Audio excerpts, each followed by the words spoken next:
And a pleasant good evening, everybody, and welcome to Shea Stadium in New York. Gary Cohen, Ron Darling with you tonight as the Mets play the rubber game of their three-game series against the Florida Marlins. Well, it's the final year of Shea Stadium, and we figured from time to time we'd take you around the ballpark and let you see some of the preparations for a game. This is the right field bullpen, and Ronnie, you spent a lot of time in that bullpen and getting ready for games. Yeah, but you really get ready out here in right field. You break a sweat by running and doing sprints, just like a great racehorse. Well, then you finish your sprints. You get through the bullpen gate. What's on your mind as you head for the bullpen mound? Well, you're really trying to check your emotions, Gary, because you're so excited to get out there and pitch, but you're really trying to concentrate on the lineups, who's in the lineup, who you don't want to beat you, all the little things that are going to give you a chance to be successful. So you head up here, and you've got a certain routine that you've got in mind as you head to the bullpen mound and begin your preparation for the game. Well, the routine really is to try to build up your arm strength. You want to get to the point where you're really throwing 85 to 90 to 95. You're getting up to maximum speed. Then you're mixing your breaking balls. And at the very end, you start pitching those first three hitters because you want to go 1, 2, 3 in the first. Now, this is a particular bullpen. This is Shea Stadium, and it's got a lot of charisma to it, more than some standard issue bullpens. Well, it really does. It used to have the plexiglass all along the wall, but one of the great stories about Shea Stadium, Joe Pignatano, who was the coach here, he used to always grow the vegetables out here. And when I asked him, what do you need to grow vegetables and tomatoes? He goes, Pignatano, you need the tomatoes for the gravy. So great stories here at Shea. And, of course, when Bobby Valentine was the manager, they grew sunflowers so the opposing manager couldn't see into the bullpen. Well, Ronnie spent a lot of time out here in the bullpen. Keith, well, not so much. So we figured we'd put Keith in a more familiar venue with Kevin Burkhardt. All right, Gary, thanks. We're in familiar surroundings for Keith Hernandez, the batting cage. That makes a lot of sense, doesn't it? Yes, it does. Preparation, what did you do? What did these guys do to get ready? Well, it was always 4 in a group, and whatever group you were in, you had 20 minutes to hit. So your first round would be 2 bunts, a hit and run, and then you get 10 swings. And hopefully you'd be able to get 3 rounds of 10 swings after that, and then you would filter it down as time allotted. But hopefully on a day of the game, you'd get around 40, 45 swings to get loose for the ball game. There's always a lot of chatting going on around the cage. What's being said? Well, it's always with us, it was always a lot of needling, and it wasn't anybody in particular. Whoever got picked on that day, it was a lot of just bantering back and forth, and it just kept everybody loose. It's a long season. It's 162 games and 181 days. You've got to be loose. I know you have an example. So Yes. can you give us one? Well, I mean, Darryl, we always get on Darryl on day games because Darryl can come in looking pretty haggard. I guess I could too, so I probably got it also. But Darryl, one point is that Darryl, when he was red hot, he can hit home runs anywhere from any left, right, center, and he would get a little bit in bad habit hitting home runs, and I'd always wait for the last round when he did this, and it'd be like 4 swings. And I'd go, okay, hit me 4 line drives, and he'd hit me 4 line drives. Not bad. Well, we got the pitching perspective, we have the hitting perspective, and we have the rubber game of a big series. It's the Mets and Marlins. First pitch coming up right here from Shea on SNY. Hanley Ramirez leads things off for the first place Marlins, and he takes a fastball for a strike. Ramirez hitting at .297 after a very fast start to his season. Just 1 for 8 in this series. Ronnie mentioned Perez's good starts and his bad starts. One of his best starts was his first start of the season in Florida, when he pitched 6 shutout innings, walked only 1, struck out 8. That's a game the Mets won 13-0 in that first series of the year. And a good fastball has Ramirez swinging and missing 1 and 2. Well, this is good to see. It just had some jump on it, this fastball, and watching the game in Denver against Colorado Rockies, didn't have his good fastball. He was all over the place in that start. Ended up walking 8 batters. Good cut. You saw Ramirez there really kind of loading up on those first 2 second swing on that second strike, and there he kind of shortened up with 2 strikes.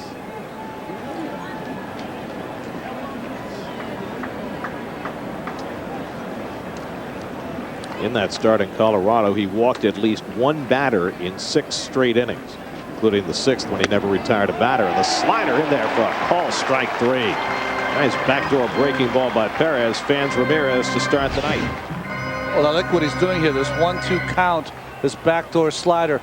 What you can do to sometimes combat walks is when it is 1-2 or 2-2, consider it 3-2. You're not going to go any further in the count, and he threw that perfect pitch on the outside corner. Did you notice that overhead, Ronnie? It was like Castro just set up right down the middle of the plate, like Carter did with Sid. Yes. So 1 out and nobody on. Here's Jacques Jones, who started the first game of the series, sat last night against Santana, but back in there today. Other than Scott Olson, the pitcher, is the only left-handed bat in the Marlins lineup against Perez tonight. And you can't blame Freddie Gonzalez for sitting his lefties, although Jones hits it hard, easily makes a nice short hop pickup and gets the out. Lefties are hitting just 109 against Oliver. Well, Easley right here stays in front. He's an infielder. He knows. He's played his whole life in the infield, and just a ball hit hard like that, just get in front of it and keep the glove down. Nice play. Let me ask you a question, Keith. When you're a middle infielder your whole life, does that big first baseman's glove feel funny? I mean, I know you were used to it, but I never played second base. But I was just thinking, that must feel funny to them. They use that littler glove. Or maybe it feels great. Hey, I can't make an error this big thing. There's Jorge Cantu with 2 out and nobody on. The interesting thing about Easley is, you know, he plays all the different infield positions, but he'll use the same glove to play second, short, and third rather than using the smaller glove at second or the bigger glove at third. Cantu pops it up foul, and that heads over toward the stands, out of play. You know, and as first baseman's gloves go, the one that Easley's wearing doesn't seem like that overly large one. Nick Johnson for the Nationals uses a very big glove, and talking to Easley, he talked about that he would consider using his regular glove at first base, but wouldn't want to hear the flack if he wasn't able to pick one by one of his fellow infielders. 1-1 to Jorge Cantu, and the slider in for a strike. So Perez has broken off some nasty ones early. 1-2. Well, he seems much more focused, Gary, than he was in Denver. Struck him out. High, hard one from Perez at 93. And a scintillating start for Perez as he fans 2 in the opening inning. Mets come up in the bottom of the first with no score. Although he hasn't pitched that well the last 2 starts, the Marlins are 8-2 in his starts this season. Jose Reyes takes ball 1. Olson got off to a great start this year. If you look at Reyes' numbers, Reyes a 12-game hitting streak, 27-game on-base streak. And he takes it wide 1-1. Olson, his last 3 starts, though, an ERA of 7.04, and he got chased in the 4th inning by the Giants, a light-hitting team, in his last start. In fact, he gave up 7 runs and 8 hits in 3 1/3 against San Francisco. And he's got a tough mark here in the Mets. Mets are 12-5 against left-handers this year. Low and away, and so Olson falls behind 3-1. And they've really changed his motion to Olson this season. Much more over the top, if you remember him the last couple of seasons. There's a strike, 3-2. Is that gun correct? 84-mile-an-hour fastball, Ron? Yeah, he's not throwing as hard. He's very compact, and they're just trying to get him because not only can his motion. Reyes hits it deep down the left field line. Toward the corner goes Jones, and he can't get it. It's a fair ball. Bounces up over the sidewall for a ground rule double. So Reyes gets the Mets off to a fast start again. 28 straight games he's reached base, a 13-game hitting streak. Well, 3-2 fastball. Just out in front a little bit. If he had stayed back a split second, this would have been a bomb. He had to let go with one hand. I'm just shocked at Olson's velocity. Yeah. So it's a leadoff double for Reyes, and here's Castillo, 2 for 7 in this series. Let's see if he's bunting early. And he takes inside ball 1. Well, the leadoff hitters in today's game, Ramirez, the last 3 games, has struck out 3 times. Reyes, 2 doubles and a homer. Led off the first inning with a home run Monday night, doubled last night, and doubled again tonight in the first inning. Castillo bunting and foul tipping it into the glove of Mike Rebello, 1-1. Well, we see this often with Castillo in the first inning. We used to see it way back in the early 90s with the Pirates and Jay Bell when he'd hit second for Jimmy Leland. But the difference here is that Castillo does this all on his own. This is not something he's being asked to do. Well, you know, when I think of Castillo, though, as a right-handed hitter, He's just the opposite as a left-handed hitter. Left-handed hitter lets to slap the ball to left field. Right-handed, he's more of a pull hitter. Well, if Olson's going to be throwing 85 miles per hour, David Wright should just be bringing his forks and knives. Reyes runs, pitch in the dirt, and Reyes steals third. Stolen base number 16 for Jose Reyes. Well, I was just going to notice, I was going to say, and I didn't. So you're going to have to believe me that Ramirez was just not. Look at that. You've got to be a little bit tighter on Reyes, keeping him close. That's just falling asleep for a first-place team. It's lazy. So runner at third and nobody out. Middle infielder's back, and Castillo takes it wide, and Olson really struggling early. It's 3-1. Scott Olson has not given up a run in the first inning this year. Not an earned run anyway. He gave up 2 unearned runs in his last start of the first inning. He's certainly in danger of giving up an earned run tonight. Castillo drives it deep left field. Back goes Jones to the warning track, looking up, and it's out of here! Luis Castillo with his second home run of the season. And the Mets jump out to a 2-0 first inning lead. Castillo hit one off Tom Glavine in Atlanta, and now he goes deep against Scott Olson. 2-0 New York.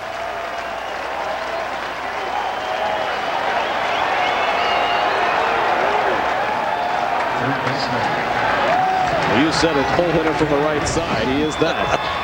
Well, he's in another count where he's got to throw a fastball, and he strays a string, and he's throwing 85 miles an hour, and he's not going to last long with that kind of velocity and no movement running. You know, Keith, I don't usually like to say this, but he's almost throwing like he has a sore arm. Here's David Wright, and he takes ball 1. Well, Castillo hit 1 home run last year. He's already got 2 this year. Luis hit as many as 6 in a big league season. Taken high by Wright, and it's 2-0. He's falling behind hitters. Every once in a while from that right side, Louis will see a pitch he can turn on, and he'll pop one. Up high to right, and it's 3-0. And Olson really struggling. And boy, there are certainly danger signs out there for him on that radar gun. 3-0 is a call strike. 86, that's the hardest pitch he's thrown. My goodness. Predicting when Castillo's going to hit a home run, though, is like winning the lottery. Inside, ball 4, and David's on with a walk, and Olson still has not retired a batter in this opening inning.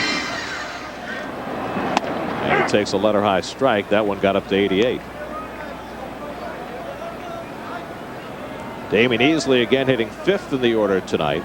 The irregulars, Easley, Tatis, and Castro, drove in all the runs for the Mets last night.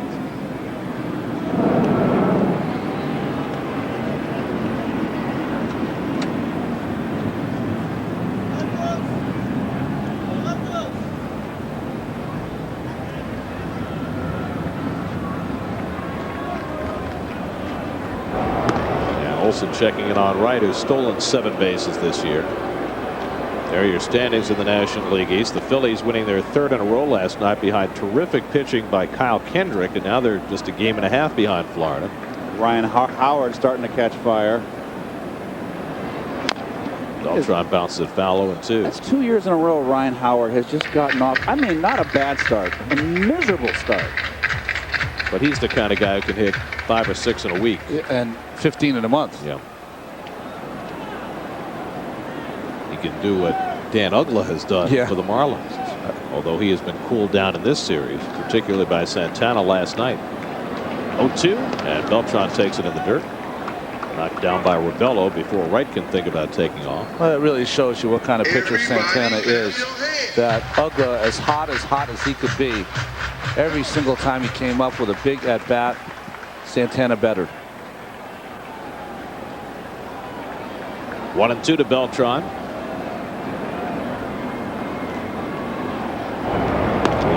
Not exactly displaying a great move there, as Wright was easily back. But he's hard to run off. If he does have a good move, does have a slide step home. Opposing base stealers have been thrown out 5 out of 7 with Olson on the mound this year. Beltran, the cut, fouls it back. 1-2. Maybe, well, that wasn't a changeup, was it, Ron? That was a fastball. 82. God, I gotta believe it. what you said, Ron. Is he hurting? Or you know what? Sometimes you just can't get loose, and it takes a while. See this? That's a fastball grip right there. 1-2, popped up into foul ground. Cantu and Ramirez over near the stands, but it's out of play. And the Mets putting up another crooked number in the first inning. This goes back to Saturday in Colorado when they scored 5 in the first inning. They were blanked in the first inning Sunday, but in this series, 2 runs in the first inning Monday, 3 last night, and 2 more tonight. And when they've played their best baseball the last 2.5 seasons, it's been that way, early and often. And you remember when that really started last year was during that 2 years ago during that June road trip, as Beltran lifts one to center field and Amezaga is right there. And that is the first out of the inning. Right back to first with 1 away. Remember during that 9-1 road trip to Arizona, LA, and Philly 2 years ago when they were putting up 3-4 runs in the first inning every game, and that really established them as the runaway favorites in that National League East. Well, it just goes back to, and you hate to put this much pressure on a young player, but you know what? He's not that young anymore because he's a seasoned player. Jose Reyes, as he goes, so goes the Mets. And when he is leading up games with home runs and doubles as he has in this series, you can see what kind of team this team is, what kind of offensive juggernaut they can be.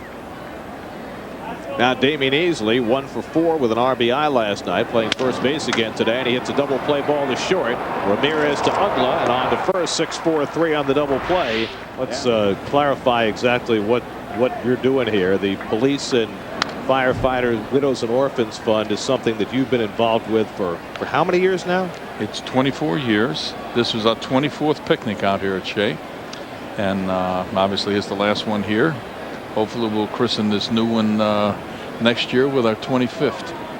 Unbelievable. And of course the scope of what you guys have done over the years, and it's always been a great event, as Helms hits one deep to right and Tatis gets turned around but makes a stunning play and then does the reverse somersault and hangs on. Oh God. Well, Tatis, a career infielder, just learning to play the outfield, and did a great job staying with that. Rusty, I look like you out there in right field. I never took a tumble like that ever. 3 circles and a dive right there, God. guys. Well, I remember the day, Rusty, I was in high school. There's 2 great memories that I have. When you crashed into that fence and hurt your shoulder. That great game you had here where you hit the 3 home runs in the playoffs. Was it 3? Well, I hit 3 in the playoffs, but 2 that day. Night, one opposite field.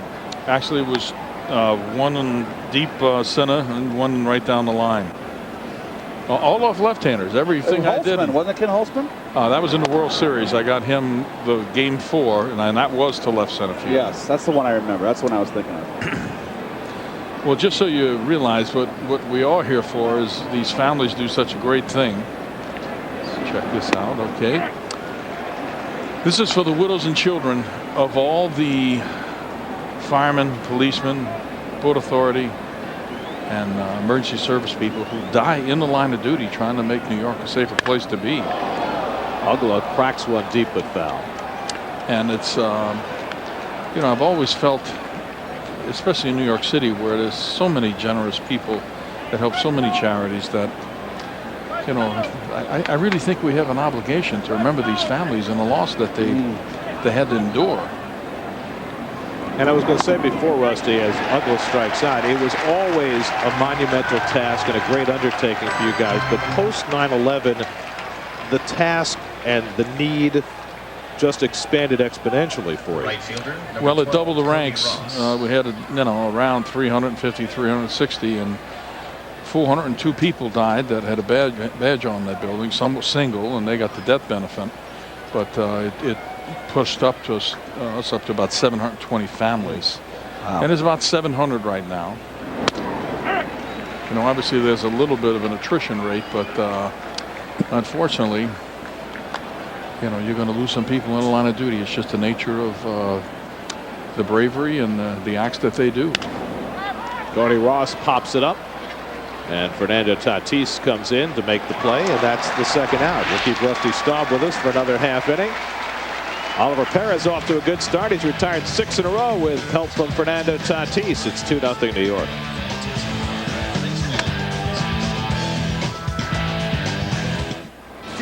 Rusty, you had such a long and storied career. You played as a teenager in Houston. You were embraced in Montreal. The fans loved you here in New York. You had a great time in Detroit. You came back here. It's almost as though four franchises claim you as their own. Well, I tried to do what I could there. I always tried to be part of the community, and I had some success. That's how people get to care about you. And I mean, you can be the best guy in the world. If you don't hit, you're in trouble. But I felt good about the fans, and they knew that. There you are, Russ. Immortalized here at Shea. What were you, around 180 then? Bounce down to third, short hop by Cantu. And off the bag comes Helms, and Evans is safe. So Cantu has had his problems at third base with the errant throw, and the 2-out error prolongs the inning.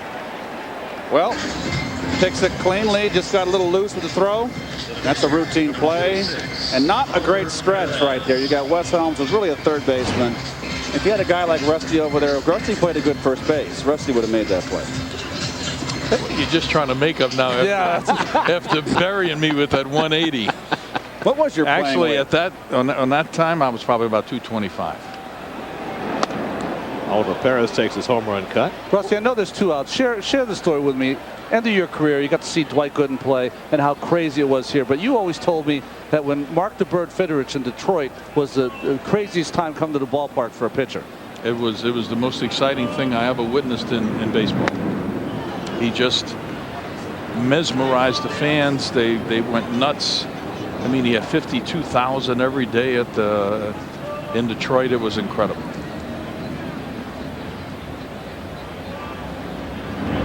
Perez fouls it off. That was what, 1976 was Fidrich's big year? Yep, that was his rookie season. It was amazing.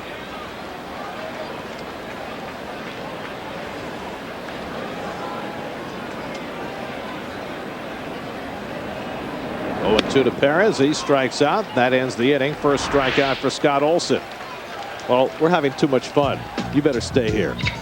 We're going to the third inning. 2-0 New York. Performed by our buddy Rusty Staub. Down to 58 games remaining here at Shea Stadium. Always nice when you can shake hands with Mr. Met. Mr. Met's a good thing. It's the kids love him. Yep. I get to be around the stadium a lot with so many of the events taking place here, and I mean, kids and Mr. Met, it's great. You're around enough, Rusty, and you see the team play enough. What are your thoughts about Mets season so far? Well, I mean, obviously it's disappointing because they should be much better and had a lot more wins. I think one of the things that has to develop here eventually is someone's going to have to be, if not one person, more than one person, become a true leader of this ball club and make sure that everybody's on the same page and everybody's busting it every day. I mean, the reason why championship teams win is because they go at it the right way. It's tough to do that without having some true leaders on a ball club. So there's some people have to develop here into that. So you're saying someone that holds everyone accountable and has the, I don't know, the stature in the game to be able to do that, huh, Russ? Well, that's just look at the history of the championship teams you've watched in your life. Yeah. It's most of those teams take care of their own business. You know, nobody has to tell them anything. Hit in the air to deep left field off the bat of Mike Rabello. Evans to the wall, and it's out of here. Mike Rabello with a long home run, his second of the year. The first hit off Oliver Perez, and it cuts the Met lead to 2-1. That's his first home run off a lefty, too. And he's in a platoon position. They came over from Detroit in that trade, and he got hurt in spring. Missed a lot of spring training, got a late start. And this is just a fastball right down Broadway. Belt high, and he's all over it. Get it over the back of the bleachers there. That is a shot by Rabello. 7th home run given up by Oliver Perez, and there's a strike to Amezaga. This is one of our new camera angles right there, Rusty. We have a camera behind home plate that shows the pitcher in the background and the hitter in the foreground. It's just such a great shot. It's almost like you're hitting. Rusty, you were talking about leadership. When you first came over here from Montreal the first time, who were the guys who did what you were talking about, who motivated players from day to day?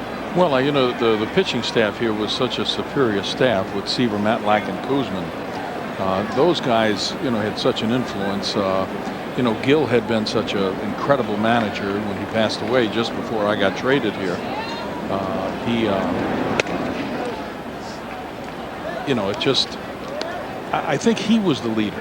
And I think the fact that you could run those pitchers out there, you know, you think about all the players that were on the field, everybody, you know, played their own part, but the pitching staff unusually was the leaders, I think, of the strength of that organization. Meziga strikes out. That's the 4th for Perez, but that is unusual. I mean, I've never really, you know, you're around clubhouses a lot. It's very odd for starting pitchers to play that kind of a role.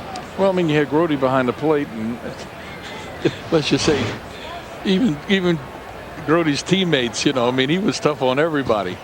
But the truth is, part of the reason why Gil wanted me to come over here was that he felt that I could maybe become that person. And I, you know, unfortunately, that first year I got hurt. Olson hits it to center, and Beltran's got it for the second out. I had probably the best start of my career, home run wise and RBI wise that year, and actually it was George Stone in 73, 72 who hit me in the back of the hand. He was Atlanta. Yes, and that's when I had that hook of the hamate thing, which nowadays they do it and you're back in a couple of weeks. You know, that, I mean, I missed 2 or 3 months. I always have to ask this question, Rusty. You played how many years in the big leagues? 23. Going, and you broke in back at what, 63? 63. Greatest player you ever played against, saw?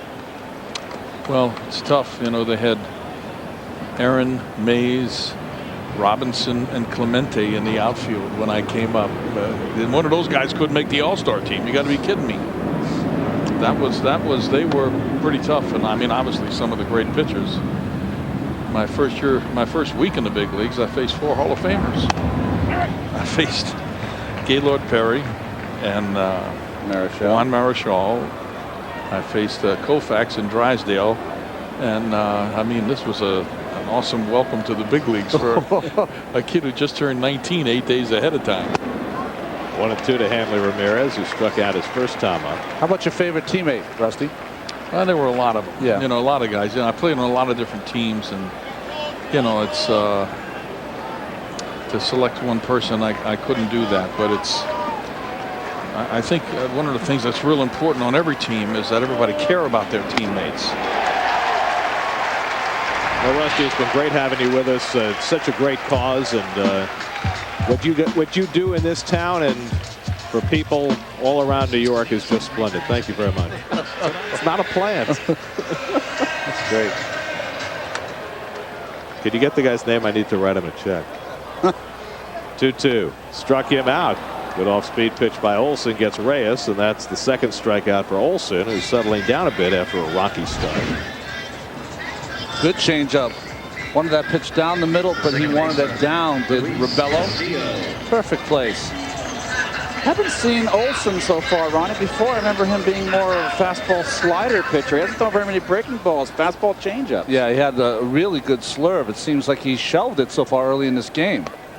Luis Castillo takes ball 1. Well, you know, if you look at Olson's year last year, I mean, he's got good stuff, but he had a terrible year last season.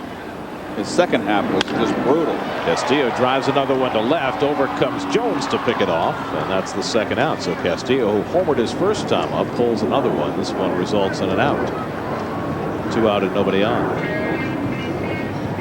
His second half last year was 4-8, 14 starts, with a 6.63 earned run average, and the batting average against opponents was .340. Wow, that's getting roughed up. So you can understand why they'd want to make some changes with him. And then Olson had shoulder problems during spring training this year that forced him to start a little bit late, but then he got off to a great start up until his last 3 starts. David Wright pops one foul. David drew a walk his first time up. Maybe he's going through that dead arm period that you usually would go through in the middle of April. Maybe that's why he's having it now. But like you said, it seems to be settling in here. You know, having Rusty here, I've never ever been afraid on the field except once. The first time Davey had an idea that I was going to run for Rusty as the pinch hitter in '84, and I'm like, what? And he goes, you're going to go run for Rusty. And this is the first hit Rusty got that year, so I was going to do it all season long. I said, I don't want to go out there and run for him. He's going to tear my head off. I ran out there. He said, what are you doing out here? I said, I got to run for you. He goes, don't embarrass me, Rook. Well, I think one of the sad things about Orange was that last year was 85. 86, if you recall, they went to the 24-man rosters, and Rusty would have made the team if it wasn't for the 24-man roster. David hits one in the air to left center field. It's deep but playable as Jones drifts back, and that retires the side. So as a result, Rusty would have been on that 86 championship team. It would have been probably as last year. It would have been so fitting. Perez back to the mound, 2-1 New York as we go to the fourth. There's John Franco, and there's Dumper on the right. Rob Drummerhauser, our friend, along with the former Met captain Johnny Franco. For you folks that don't know, the guy on the right, you all know who John Franco was. He was our not our bullpen coach, bullpen catcher in '86 and the '80s. Dumpy, he put a little pounds on.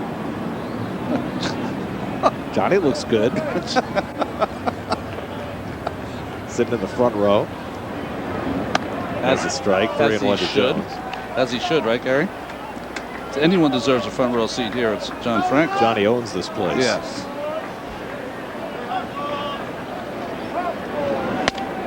It's a strike, 3-2. Well, this is this territory we get in where Met fans, I think, they start worrying about Ollie here. He can 4 through 6. He can have a blow-up inning. He has not pitched out of the stretch yet tonight. And he doesn't have to here. As Jones rolls it out to Castillo, 1 away.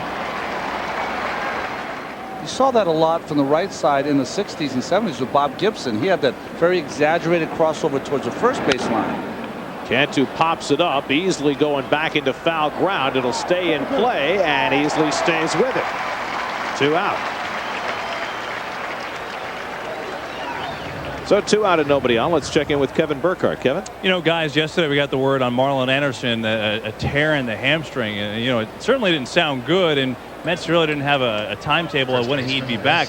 I got some clarification today talking to him, and it's actually pretty good news. What he tore was what they call a semi-T ligament, and it's a ligament that's kind of behind your hamstring. And what Marlon told me is that is the ligament that they use a lot in ACL surgeries. When they replace the ACL, they take that ligament out and put it in the knee. So he said it's something that you could actually be fine without.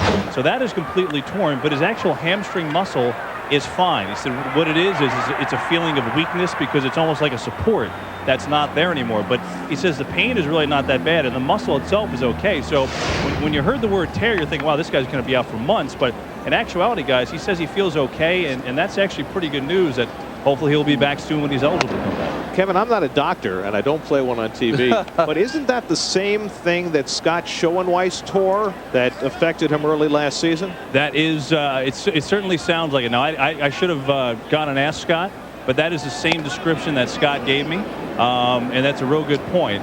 But I think from Scott's perspective, guys, it was a little different, first of all, the way he described it, and also it could have affected him differently from the way he pushed off and used it as well. All I can say is what Marlon told me, that the pain is not bad, and he portrayed it as the doctors told him, that it's a lot better than actual tearing the muscle. It's just a matter of building up the muscle to avoid that weakness. So we'll see. But according to him, things are a lot better than I think perceived by that word.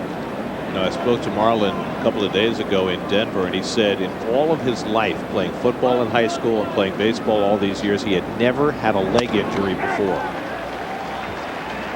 So interesting. I had never ever had a hamstring tweak or anything playing football, basketball, baseball until my first start for the New York Mets. Nerves. Yeah, so I think it was nerves, and I think the adrenaline that just leaves your body, you know, it just 2-2 to Wes Helms. Breaking ball in the dirt, and he stopped the swing in time. 3-2.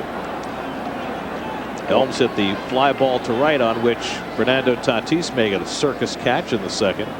Look at that ball strike ratio. Much better for Perez tonight. And a good number. If you can get Helms out here, that's a nice number of pitches through 4. He's had just one base runner. That was the home run by Rebello in the third. Particularly a nice pitch count with the 5 strikeouts. Yeah. 3-2. A little bit low, and there's the first walk of the night for Oliver Perez.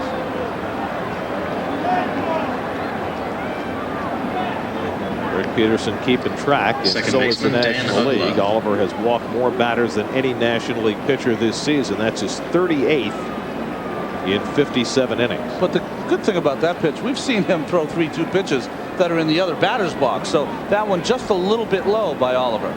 Is that the Grim Reaper? Or? Oh, jeez. Goodness. Here's Dan Uggla, who went down looking his first time up. Uggla may be tearing up the National League, but Shea Stadium is kryptonite as far as he's concerned. The lowest active batting average at Shea Stadium of any active player. Wow. 135. He's 1 for 9 in this series. Doubled his first time up on Monday night and hasn't had a hit since. And he's hitting .310 coming into this game with 16 bombs. And he's hitting .350 with 15 homers against righties. Only .191 with 1 home run against lefties, and that's in 47 at bats. Way inside with the slider, and it's 2-0 to Uggla.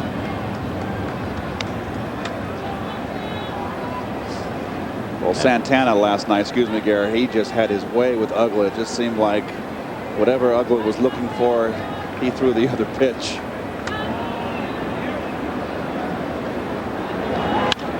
.2-0 fastball popped up. Castillo calling, and the wind carrying it, and Castillo staying right with it. So Perez issues a 2-out walk. He's allowed just 1 hit through 4, and the Mets lead 2-1. It's the Bermuda Tourism Grand Slam inning contest. Nobody asked that question about Ryan Schneider, but I think you can ask the same question about his status vis-a-vis Ramon Castro. As Beltran hits it deep to the gap in left center, racing back on Meziga. He can't get it. Off the wall and bounding away. Good play by Jones to come over and back it up. So Beltran has to stop at second with his 15th double of the year. Well, fastball. No, I meant changeup. A little out front. Down. Not away enough. Oh, he's slowing that arm down too, isn't he, Keith? Looks like it to me. Beltran, who was out here today, you see that bat on the ball? See him let him go with one hand, and you tend to do that when you're a little out in front. It gives you a little more extension, get that barrel of the bat out a little further. Beltran, who was out here very early today taking extra batting practice, so paying off here in the 4th inning. Let's see how Willie Randolph plays this. He needs wins. The infield, the Marlins think he's going to bunt. They're in the corners. That's playing with a 1-run lead in the 4th. Easily up there to swing, and he fouls it off. Now Easley naturally hits a lot of balls to right field. Well, yesterday's game's 4 balls to right field, so Willie probably feels confident he can get the job done that way and even shoot a hit that way. Let's see if Ramirez is going to give Beltran any attention here. Uggla's way over there. And he just moved a little closer toward the hole, Uggla did, which I think is wise, the way Easley's been taking the ball the other way. Ramirez this is a gift right here. Ramirez has just got to come close and do something. You just can't sit there on your heels. Well, Reyes stole 3rd in the 1st inning with little attention from Ramirez. But if you want to steal 3rd with nobody out, better make it. Here's your Mets upcoming schedule. Remember, all Mets games on SNY are available in HD, presented by IOTV. The Dodgers are in for 4. Joe Torre's first return trip to New York since he left the Yankees to go out west. 4 games with the Dodgers, and then the Mets go west again to play the Giants and the Padres. Now Ramirez looking in on Beltran, makes a dash to the bag, and Olsen steps off. You know, you forget, you know, the shortstop position, you know, it's not just about getting the ground balls. It's relaying the pitches your pitcher's throwing to your other infielders, keeping runners close, saying who's covering on steals to second base. toward the middle, base hit for Easley. Beltran had to hold up to make sure Uggla couldn't catch that ball, and so he'll stop at third, and the Mets have runners at the corners with nobody out. Well, we mentioned Uggla had moved a little bit the other way, so Easley hit it up the middle. Too much plate on that fastball. Right fielder, That's a ball you could have Tatis. pulled, but Easley, of course, trying to advance the runner. And that's the ball that cuts the middle of the plate, the inner half and the outer half. That's the ball you can pull. You see Beltran making sure it's not a line drive right at the second baseman with nobody out. That's a pitch you could pull right there. But look at Easley going the other way. That's just professional hitting right there. Good situational hitting. So now first and third for Tatis, who lifts one foul. Fernando trying to hit that fly ball to get the run in. Grounded out to short his first time up. Had 2 run scoring hits in the game yesterday. You know, just like yesterday's ball game, this lineup last night and tonight doing some really nice things. Easily with the sac fly. Very great situational hitting. Lots of energy from these guys. Super subs, I call them. And that one Ouch. caught Rabello. Ouch. That got him on the bicep or shoulder. Let's see. Oh, The forearm. might have got the wrist too. Most catchers put that arm behind them so that it's protected, and they one hand catch, but not Rabello like the older catchers. They catch kind of with 2 hands. He's not even using that offhand behind the glove. He's just got it resting there on the shin guard. But once he catches it, you'll see he'll bring his other hand to it, kind of a la Ron Hodges. You always know the old catchers when you shake their hands, because they've all been crushed by foul balls just like that. Shake their hands, sometimes you have trouble getting unshook. That's right. Now Olsen ahead on Tatis, 0-2. In the dirt, there goes Easley taking off. No throw by Rabello. Great base running by Damian Easley. And now the Mets have 2 in scoring position. This is just really good instincts and great base running. But we've seen Easley do this before. He's really, really good at that ball's not far from the catcher. He's really good at that. No hesitation. He is excellent that way on the bases, and that is just good heads up. You know what? The Mets played the best game of the season for themselves last night. They did the little things to win that ball game, and they're doing it tonight. Infield back. Tatis lifts it to center field. That should get the run in as Meziga settles under it. Beltran tagging at third. He'll come in to score. The throw goes to third, so Tatis easily has to hold at second. Sacrifice fly for Tatis, and it gives the Mets a 3-1 lead. Oh, high fastball. I wanted it in and up out of the strike zone enough where Tatis got under. He's a low ball hitter. And correctly, Meziga throwing to third base. No shot. Now, Ronnie, on this situation, you made a point that Olsen backed up home. Would you have backed up third? There was no play at home. No, you don't even know if there's going to be a play at home until the throw. What you do is you go halfway between third and home. Once you read it, then you hustle your butt over there to third base. Make sure you're there in case there's a bad throw. Here's Ramon Castro, and Castro takes a strike. Ramon grounded out to third his first time up.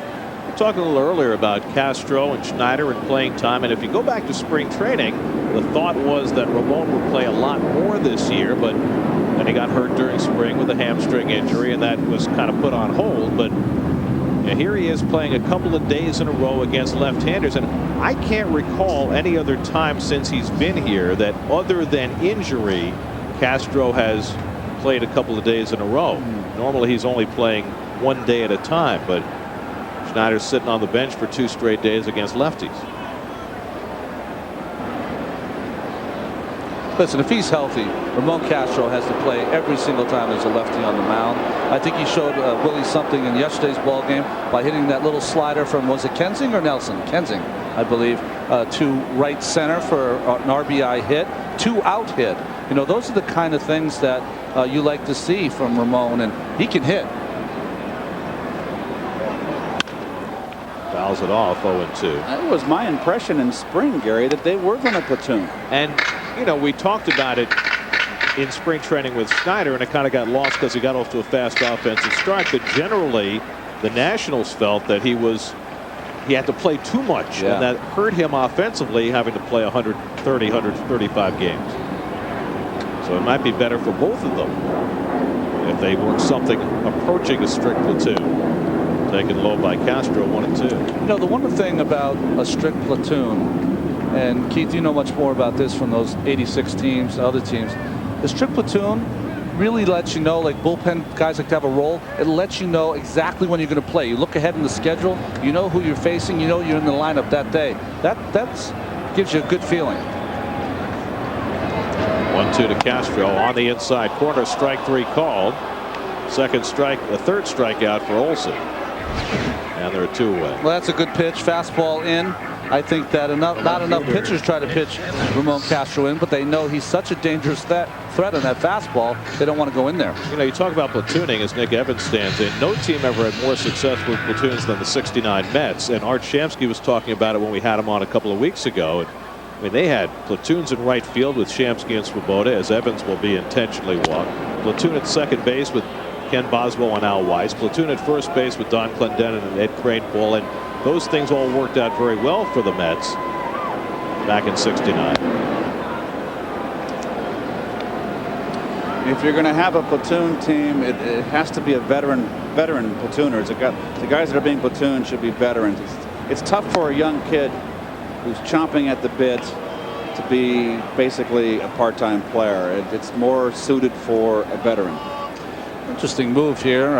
If you're watching the game last night, Nick Evans, the young hitter, of course, has struggled. Olson of double-digit wins the last 2 years. You would think that he would have the wherewithal to get Evans out, or at least pitch around that. If he got the 3-1, then maybe walk him, and that way you have the pitcher hitting the next inning. But they didn't. Mark Wiley and Freddie Gonzalez did not trust Scott Olson. I agree with you 100%, Ron. It's a rookie there. He's had the 3-for-4 opening day, but struggled since. He's been 0 for 11 since that first game. As Perez takes a strike, and now you turn the lineup over. I do not want Jose leading off an inning any time in the game, and only the first time is enough. Perez, 3 hits, 1 RBI this year. And he takes a slider low and away, 1-1. You know what's going to happen. Perez is going to get a hit. Well, usually when a pitcher is a star at the plate, the stars are aligned for him. You know, it's going to be a win. It's his day. On the corner, and it's 1-2 to Oliver. I call them little league days. You know, when you throw a great game and you have your 4 hits.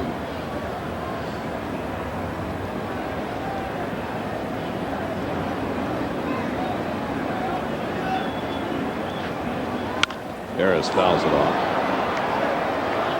Oliver has never hit a major league home run. His first swing tonight, he almost swung out of his socks. He was trying to hit one. He has no rotation in his hips. If you throw him an off-speed pitch, you're out of your mind. He swings all arms. He doesn't rotate his hips at all. Very crouched. Looked like he was trying to be Ricky Henderson there. Ramirez takes it himself for the force play, and that retires the side. But the Mets tack on a run. Carlos Beltran with a long down right center. Damien Easley moved him over with a base hit, and Fernando Tatis gets him in with a fly ball. 3-1 New York as we go to the 5th at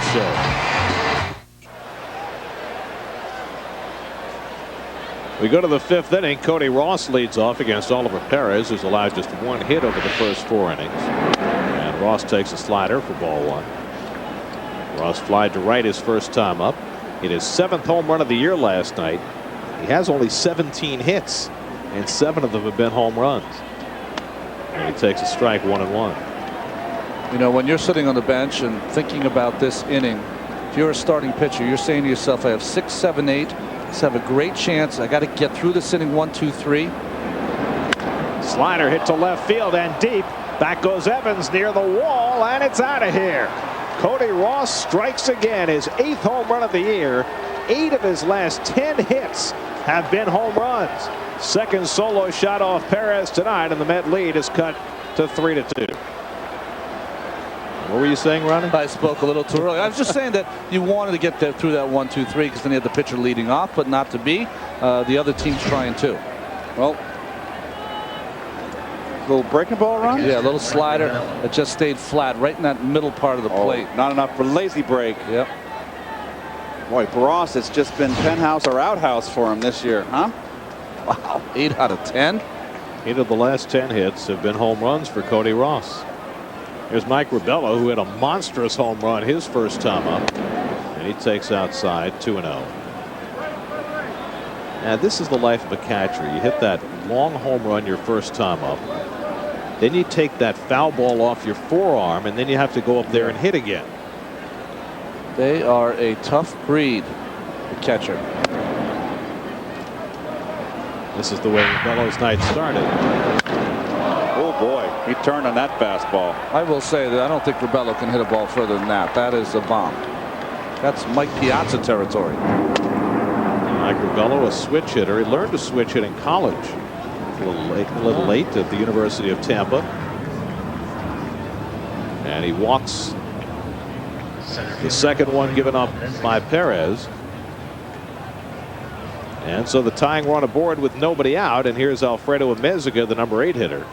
Amezaga struck out his first time up. Now, Amezaga has always been a much better left-hand hitter than right. We were there earlier today, weren't we, Ron? Yes. Nobody throwing there now. 1-0 to Amezaga. There you. I'm sorry, guys. It's 5 straight balls. Castro going out. Reyes coming in. Trying to get him through this inning. It's very unusual for a starting pitcher to have trouble consistently in the middle of the game. I've heard of many starting pitchers having trouble getting out of the first inning, have trouble, always giving up runs in the first inning. But usually when you get through the game and you've had such a wonderful start with 5 strikeouts, that you sort of have dictated how the game is going to go. That doesn't always work for Oliver. It was very interesting. Willie was asked that question today by a reporter. Are there signs early in the game that you can see with Oliver whether he's going to have a good day or a bad day? And Willie just started laughing. Because you just never know from one inning to the next what you're going to get. There goes Rick Peterson. 7 straight balls. Well, Rick Peterson heads out to the mound for a talk with Perez. Castro will join. Castro is catching Perez for the first time this season. Yeah, but he's caught him last year, and you see the numbers. 9 career starts, 6-2 with a 3.18. That is outstanding. So, they definitely do have a nice rapport, Ramon and Oliver. But this is a critical part of the game, and you usually would not say that with the way that Perez has been pitching. Only, he's been roughed up with 2 solo home runs. Really, the only mistakes he's made today. But just because of what has happened, I don't care who you are, it's got to creep in that noodle when you get to this certain point. 2-0 the count to Amezaga. Oliver's missed with 6 in a row. And there's a strike. 2-1. Sometimes you just wonder if you go out there and just go, come on, let's get with it here. Coming off that performance, you're better than this. Let's go. Yeah. Just shake a leg. Well, you've also got a guy at the plate who has no power and is not a very good right-hand batter. Aren't you just tempted to throw it down the middle? Yeah. Oh, Amezaga fouls it off 2-2. Yeah, and there he is. He had a 2-1 fastball right down the middle, and it beat him.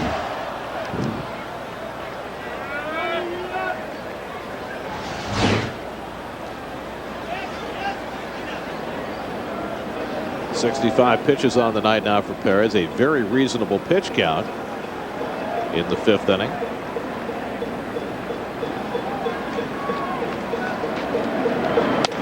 Way outside to Amezaga, and it's 3-2. That was that thing you were talking about last night, Gary and Keith. Perez with the 2 shakes. No, which means it's usually the fastball because it's the catcher telling the pitcher to shake his head twice. 66 pitches.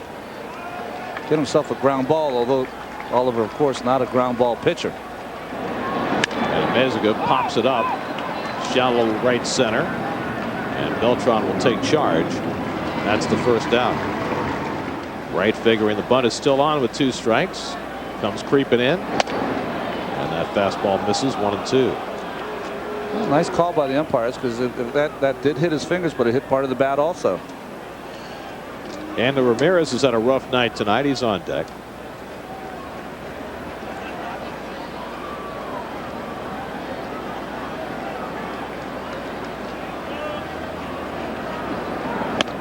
set to swing, takes a call, third strike, and that's strikeout number 6 for Oliver Perez. Well, the ball's supposed to be outside, but it scoots back over, mostly middle. There's just no chance for Olson to hit in that situation. I don't think Olson even wanted to swing. See the motions of Perez just falling and kicking that leg, almost bringing him back to the mound. And Olson, of course, another guy, goes straight to third base. But Oliver, his windup almost spins him completely in a circle where he's ready to pitch again. You know what that reminds me of when you say that? Remember Randy Myers and his little circle of the mound after every pitch? Oh boy, he had 7 things he had to do. It sounds like George Carlin. There's 7 things that he had to do before he could throw the next pitch. There was a tug of the right shoulder, tug of the left uniform. There's 7 total. I don't know them all. He operated with military precision. Yeah, of course. I liked Randy. He had his quirks and he's crazy. Yep, but I liked him. He was a gamer too. Nice catch by Castro to keep that from going to the backstop. I think he did for a time was a young ladies high school basketball coach. Was, up in the state of Washington. 1-1 to Ramirez. In the dirt, stopped by Castro. And we showed John Franco tonight. Randy Myers was traded for John Franco after the 1989 season. Randy did all right with those. The Nasty Boys. The Nasty Boys in Cincinnati. Norm Charlton. Rob Dibble. And Randy Myers. Pretty good bullpen. And, nasty and just a little bit crazy. Yes. Yeah, that's put the fear of God in your head and when you're up there hitting. Well, I remember when Randy was first called up, when he was just blowing everybody away in AAA, and he came up to the big leagues, and all he did was pound the fastball in, and he gave up a grand slam in Montreal. That was his wake-up call. It's a great humbler. And it was another inside fastball to switch hitting Mitch Webster, who was a pretty fine ball player. I liked him as a player. He hit a bomb down the left field line, and I talked to Randy after the game. I said, Randy, this is not AAA. This is the big leagues. You can't just throw fastball in. I don't care how hard you throw. Perez behind on a dangerous hitter, 3-1, and Ramirez takes it low, ball 4. And so Perez has issued 2 walks in the inning after giving up the home run to Ross. And now the tying and lead runs are on base with Jock Jones coming up. God, would you? You haven't got any right-hand bench right now, and this is really fortunate for Perez here. Jock Jones hasn't really hit against left-handers this year. How fortuitous the fall of this lineup for Perez. See, 23 pitches this inning. The only right-handed bat on the bench for Freddie Gonzalez is his other catcher, Matt Trainer. So 2 out and 2 on. Jones is 0 for 2. Twice has grounded out to the right side. First time he hit the ball awfully hard down to Easley, who made a nice stop. Now Jock Jones here should just take one. Oh, he should take a strike.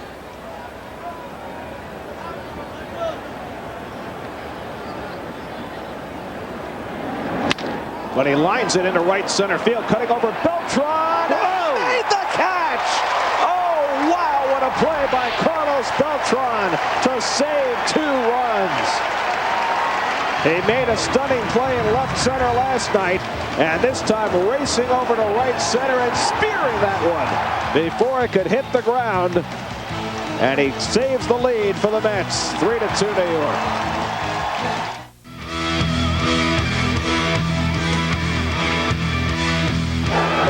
Base hit left field. Here comes Wilson. Coleman can't come up with it. Mets win 7-6.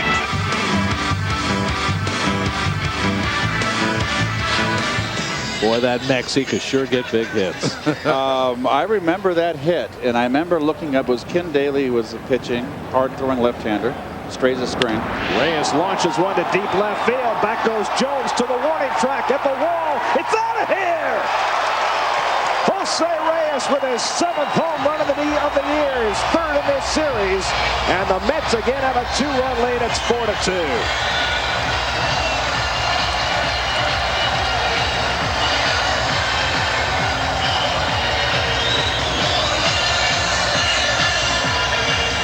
First pitch thrown by Scott Olson after getting hit on that bunt attempt, and it leaves the yard. Second baseman, Luis 85-mile-an-hour fastball, and Jose is heating up. I just feel, Ronnie, that Olson just can't be a two-pitch pitcher. Fastball changeup. He's got to throw a breaking ball. Well, that pitch was the same pitch he doubled on in the first. He just stayed back better on that one, and it all came down from walking Evans, getting Perez to finish the inning, and allowing Reyes to lead off. And Castillo has his second hit of the night as he shoots one up the middle. Well, tonight the table setters for the Mets have been the table clearers. Castillo homered in the first, and now Reyes homers in the fifth, and Doug Wechter gets up in the Florida bullpen.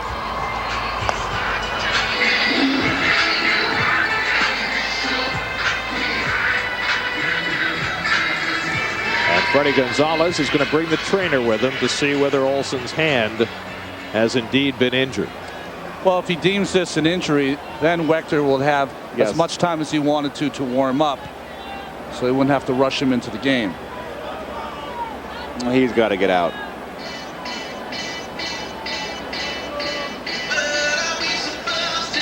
You know, when you get brushed or pinched with the ball with that thumb or your forefinger, you really can't feel it for a couple of innings. This is too important a game, even though we're almost in June, late May. It's a big series right here. I'd have to get the hook out there and get the bullpen in. But again, if he wants to stay in there, I'm impressed by that. That has certainly been his want. This is a kid who wants to play. He's gotten a bit of a bad reputation as a hothead, but certainly when we've seen him, there's been no quit in him. He really cares about the game, and I think Joe West was just telling Willie that that was not a visit. Interesting that he did not throw a pitch, and here having to face Wright. Castillo at first and nobody out. The Mets with a 4-2 lead, and David takes a strike. Wright has walked and flied to left tonight. David came into the night hitting .460 against left-hand pitching this year, second in the National League. Quick toss, and Castillo gets back. That no-step throw. Trying to think of some pitchers that had good ones. Terry Mulholland, who played forever, had a good one. Moved the first? Yeah, well, the one step-off move the first. Step off, Yeah. the quick one. Jesse had a decent one. Jesse had a good one. Of course, the rule is if you're on the rubber, you've got to step toward first base. But if you step off the rubber, you can throw flat-footed like that without it being a ball. 1-1 to right. Oh, another step-off throw, and that one almost got away.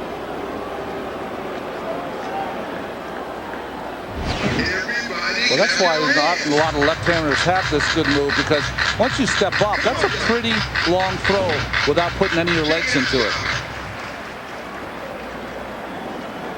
So now Castillo has seen that move twice. He's stolen 9 out of 10 this year. Right pops it up. Shallow right center. Ross with plenty of time to get under it. The best thing for the Mets is if you could just throw out one lineup that's going to just tear the cover off the ball, but it hasn't. So making moves is a good thing. Trying to shake it up, get everyone involved. It's only going to make everyone better. And in Delgado's case, you know, you go back to Willie's first year as manager in 2005. He had a fading Mike Piazza here. It's often said that one of the toughest jobs any manager ever has is how he handles a fading star. And I thought Willie did an incredibly good job with Piazza that year. There's a strike, and it's 3-1. Now he's got a similar situation with Delgado. Casey Stengel with Joe DiMaggio. Maybe not so good. But yes, Joe was difficult in the end of his career. A young Mickey Mantle coming up. 3-1 to Beltran, pulls it to third, should be 2. Cantu to Ugla and on to first. Beltran hit it hard into a 5-4-3 double play, and that ends the inning. But Jose Reyes, with his 3rd home run in this series and his 7th of the year, has given the Mets a 2-run cushion for Perez as we go to the 6th. And Jorge Cantu swinging at the first pitch, flies one out to left center. And Beltran cruises over to make the grab. One pitch and one retired for Oliver Perez. Meanwhile, the Mets will get another crack at Brad Penny tomorrow night. 3-2, and it's low, ball 4. There's a big walk. Oliver Perez on a 9-pitch at bat walks Ramirez, and now Ugla will come up as the tying run as Doug Wechter gets ready in the Florida bullpen. Well, I've got my eye on that Met bullpen for any activity. This is an important game to get some momentum for this Met ball club. Agreed. Well, Ugla just 1 for 10 in this series. Met bullpen is quiet with Perez only at 88 pitches for the night. Ugla tonight has taken a call third strike and popped up.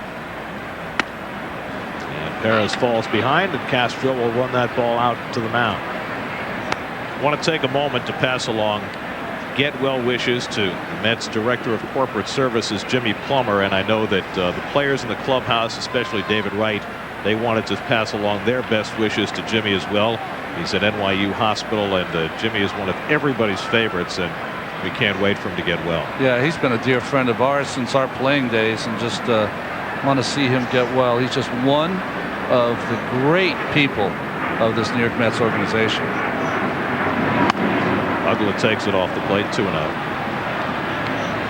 Perez continuing to struggle, and he got to 2-0 on Ugla the last time. And Rick Peterson's going to take another trip to the mound. Well, there's Jay Harwitz wearing that Jeremy Burnett's era orange jacket for the second straight night. It was foisted on him by Johan Santana, and with the Mets having won last night, I don't think Jay's going to be able to take it off until the Mets lose a game. You got the matching orange buttons. Jay, it's not October, is it? With those field glasses, I thought I saw a rabbit. That is just cold. Jay, how many games has Jay seen? Well, he's been here since 1980. Yeah. Scott Schoenweiss gets up in the Met bullpen. 29th year for Jay. This is a right-hand hitting lineup here. Only one left-hander in this lineup, and Jock Jones. Ugla pulls one down to third and eats up David Wright, and the Marlins have 2 men on. Well, an absolute bullet, and Wright in self-defense tried to grab it on a hop, couldn't do it. It's a base hit for Ugla. Well, he knocks it down enough, so in between hop, tough chance, hot corner, and just didn't close the glove on it. If it gets by him, it's first and third. Almost came up with that. It hit in his pocket, in his webbing, and he just didn't close on it. Tough chance. So now the tying runs are on base, and here's Cody Ross, who homered his last time up, his 8th of the year. That was just the 3rd hit off Perez. And Ross yanks one foul.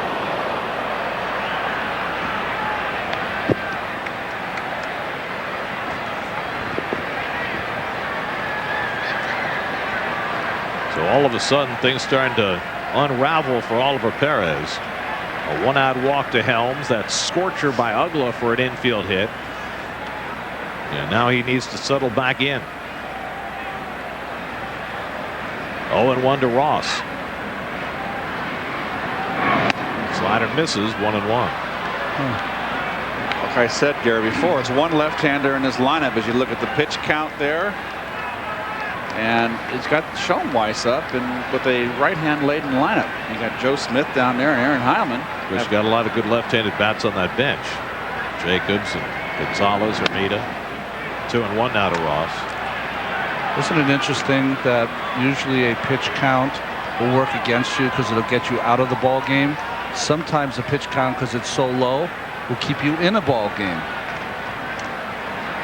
So you're saying that sometimes managers manage to the pitch count? I think sometimes that's going to happen because low pitch count, you think he should be strong. Hit in the air to deep left field. Forget it. Ross crushes one. A 3-run bomb to give the Marlins the lead. Ross is 2nd of the night, and he hit it out of sight. His 9th home run of the year, and it's 5-4 Florida. The 3rd home run allowed by Perez tonight, and the 2nd that has just been crushed.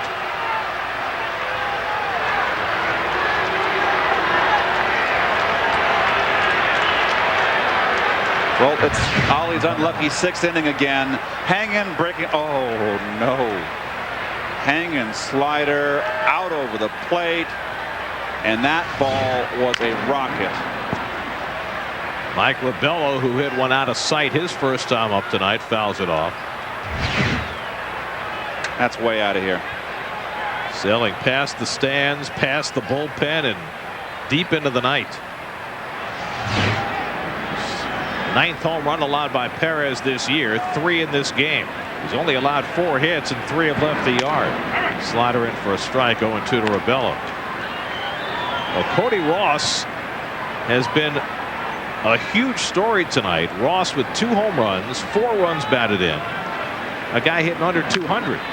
But it seems every time he gets a hit, it's a home run. That's 9 of his last 11 hits. That's amazing. I'd have loved to have had one of those streaks. Oh, man. Well, we saw Ross hit 3 home runs in a game against the Mets a couple of years ago in Florida. Although I still contend the 3rd one was foul. Ugly cut by Rabello, and he goes down swinging. That's 7 strikeouts for Oliver Perez. Well, I'm sure our friends at Elias are checking, but that's got to be historical. Nice slider there. That's the slider he wanted.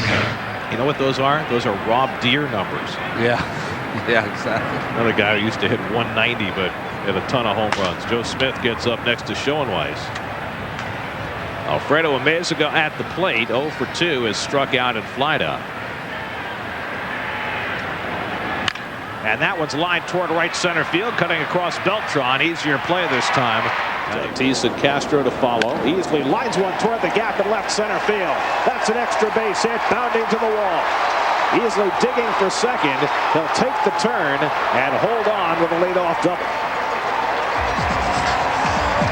3rd double of the year for Damian Easley, and the Mets have the tying run in scoring position. Well, the super subs. It's a slider up. Not a good pitch. And the reserve players are sparking the Mets here. Easily 2 for 3 in the night. So Easley with 3 hits in the last 2 nights, getting a chance to start. Now here's Fernando Tatis, who had 2 hits and 2 RBIs last night, a sacrifice fly tonight. Let's see how the Mets played with Tatis. He's swinging and he lifts it to right. Not all that deep. Easley's tagging. Ross has it, and Easley will not go. And that's the first out. So Tatis went the other way, but couldn't get it deep enough to move Easley over. Yeah, but he had the right idea, Gary. It was an attempt on his part to advance the runner. Something we haven't seen the Mets do. He just didn't get on top. He hit it in the air. So here's Castro. Ramon is 0 for 2, grounded to 3rd and took a call 3rd strike.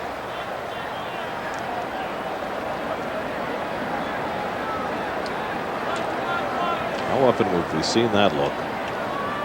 Just bewildered on a night when he had outstanding stuff. It just seems like that 5th, 6th inning is tough for him. 3 home runs wrapped around 7 punch-outs. Taylor Tankers lead the left-hander up in the Florida bullpen. To 3rd base for Cantu, checks the runner and throws out Castro, 2 away. Scott Schoenweiss getting ready in the Mets bullpen. The number 8 hitter Nick Evans coming up, and Raul Casanova has come out on deck to pinch hit if Evans can keep the inning going. Wechter trying to do what he did on the 2 innings on Monday, 16 pitches to record those 6 outs, and after the RBI double by Easley, 2 quick outs on 2 first pitches. Wechter didn't pitch in the big leagues at all last year, rehabbing from shoulder surgery 2 years ago. He has pitched very well for Florida. He throws pretty hard. He got a little funny motion, like he falls off to the side, run over the top. Yep. Kind of clears his head. Kind of like Jim Bouton. Remember Jim Bouton threw like that? He was a starting pitcher in Tampa Bay for a few years. Good cut by Evans, and it's 0-2. Got a good fastball. And he likes to use it too, which is a nice thing to see. Nick Evans had the great first game in Colorado on Saturday. Had 3 doubles and 4 at-bats. But he has not had a hit since. 0 for 11. Tonight has reached on an error and been intentionally walked, and Mike Rabello heads out to the mound to talk to Wechter. to me, veteran runner on second base. This might be a change of the signs by these two. They might have thought that Easley might have been able to pick up something, so let's just change the signs. But if you've got a rookie at home plate, a guy in his 5th big league game, you're going to be giving him signs? I agree with you. You're right. But still, I think they just were on the same page. Here's the 0-2. Breaking ball struck him out. Wechter fans Evans on 3 pitches, and the Mets waste a leadoff double from Damian Easley. We go to the 7th, 5-4 Florida. If you'll remember, Ryan got hurt in Atlanta now 8 days ago. Swung and missed by Hermida, and he goes down swinging one away. And he also suffered one in spring training. You see this pitch from Sean Weiss. Good changeup on the outside corner. There was an article in the New York Times today as you look at that pitch again. Let me take that back. Slider by Sean Weiss. An article in the New York Times today in which medical experts on concussions were criticizing the Mets for their handling of Church and his second concussion. There were also quotes from Corey Koski, a major league player whose career ended because of a second concussion, as Ramirez loses the bat and it sails into the stands. Second time that's happened in this series to Hanley Ramirez. And I think everybody's okay. He had a very interesting quote, did Corey Koski, of course, when he was with Milwaukee. See the bat go flying. Hopefully no one got hurt there. It doesn't seem like something hit a railing. Had an interesting quote, but to put a little background on it, Corey Koski, you probably know him from his great days with the Twins, but was traded to the Milwaukee Brewers, suffered a concussion and tried to play through it, and no longer in the game. And his quote was, "Don't let him play, have him call me," about Ryan Church.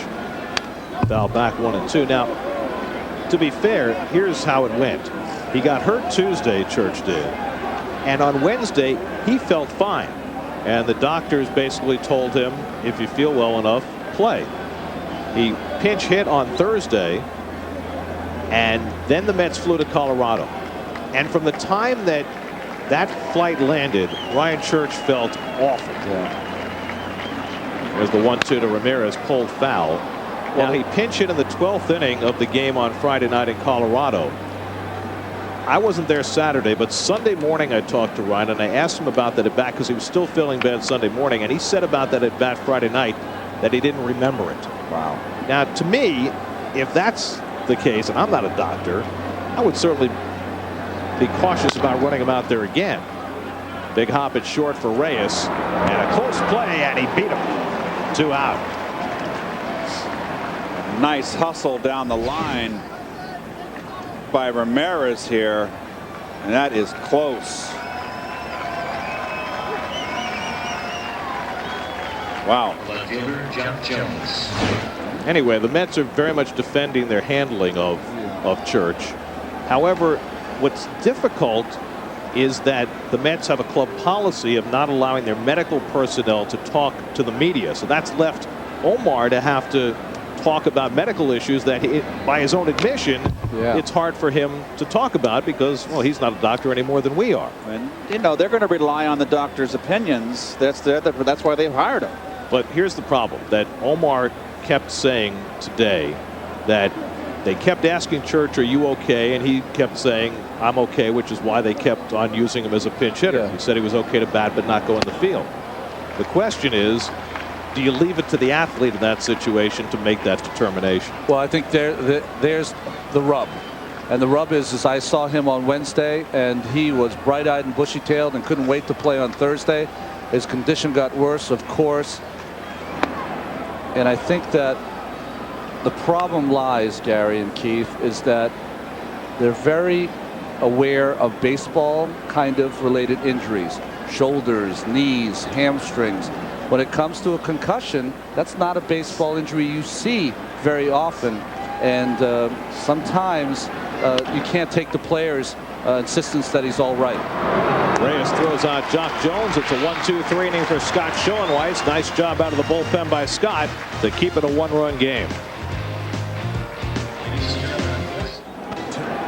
There's Raul Casanova popping it up.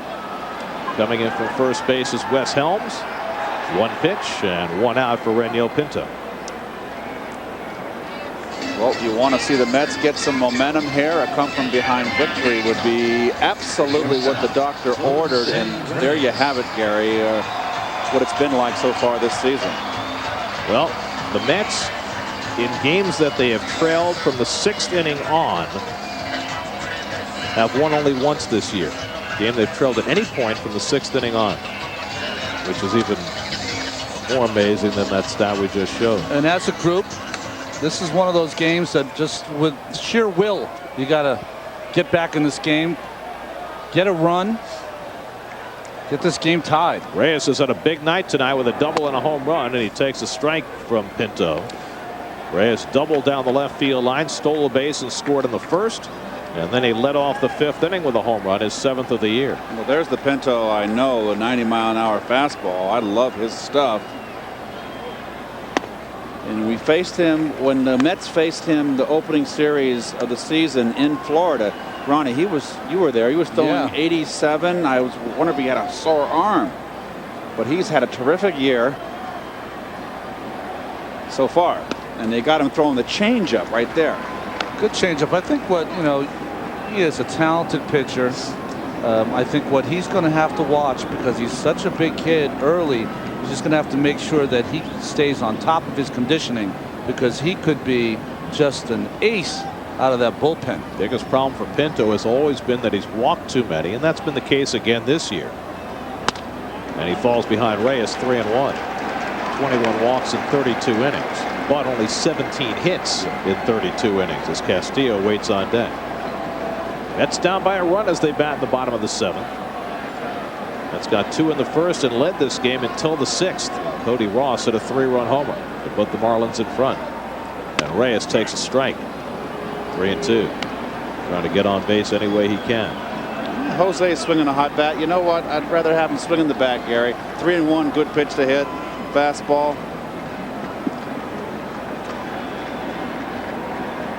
1 for 6 in his career against Pinto.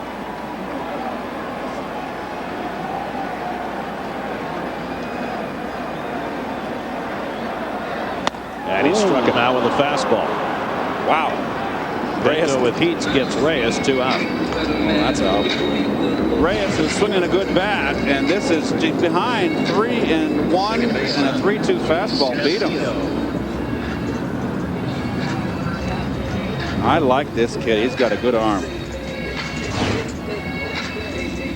So Pinto has set down the first 2, and now Luis Castillo, who provided the keynote tonight with a 2-run homer back in the first inning, his 2nd of the year. 2 for 3 on the night, all batting right-handed. And takes ball 1. Well, he's got more power from that right side.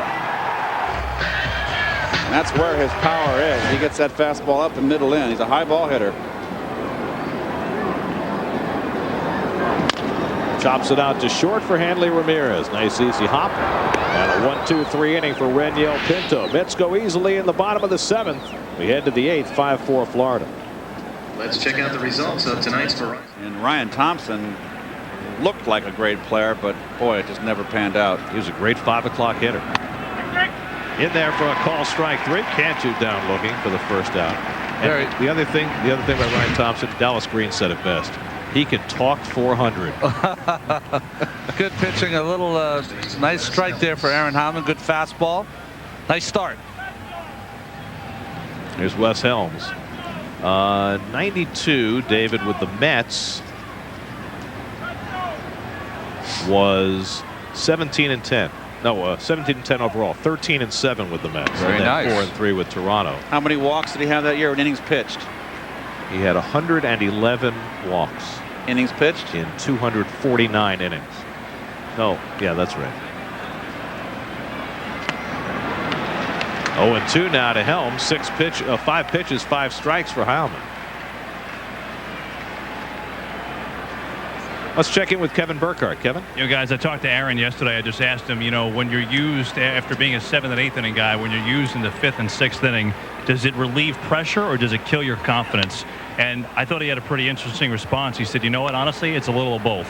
He said, the only thing I can do is try to continue to make quality pitches, and overall, I'm trying to keep the same mindset. But I wonder, guys, if that's possible when you're, pitching maybe 2-3 innings in the middle of a game, and now here he is in a huge spot in the 8th inning. Lead swing foul. Well, I will say this is I remember Dave Duncan, the pitching coach, when I was in Oakland, used to always put me at ease late in the game. It'd be 7 innings, and I know that I'd probably go on one more inning, and he'd come down and sit next to me. He'd go, have you ever gotten a 1-2-3 inning in your career? I said, of course, Dunk. It's a nice time to do it.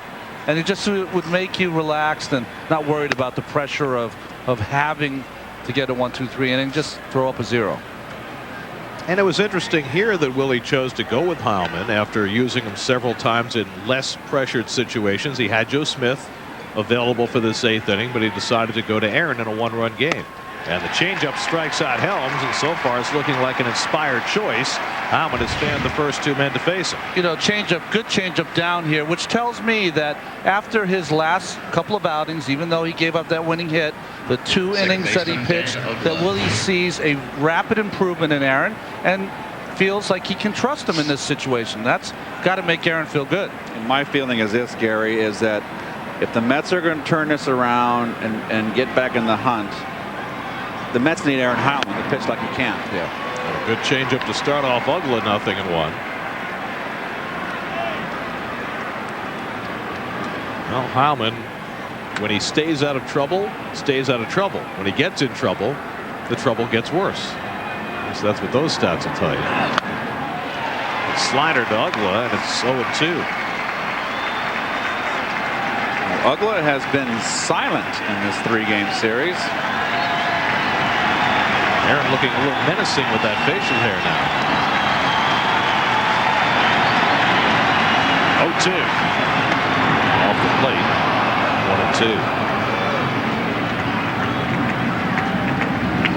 1-2. Well, it is hockey playoffs. That's the time to grow facial hair. Playoff beard.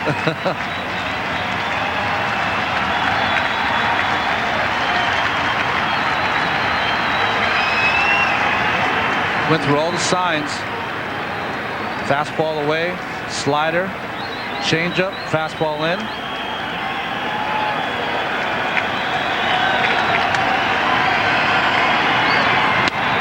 Tight. 2-2. Ugla is just 1 for 9 in his career against Heilmann. Cody Ross, who's had a big night already, waiting on deck. Ugla's one of those guys. Just if you can keep the ball down, keep it away. He loves that ball middle plate in. 2-2. Did he go? He held in time. C.B. Buckner with the call down at first, and it's 3-2. Castro was heading for the dugout. I've seen hitters get rung up. It's almost automatic today. Well, it sure could have been a swing. There'd be some bench jockeying out to C.B. Buckner on the bench right now if I was sitting in there. Woo. 3-2 now to Ugla. Struck him out. Aaron Heilmann strikes out the side in the top of the 8th inning.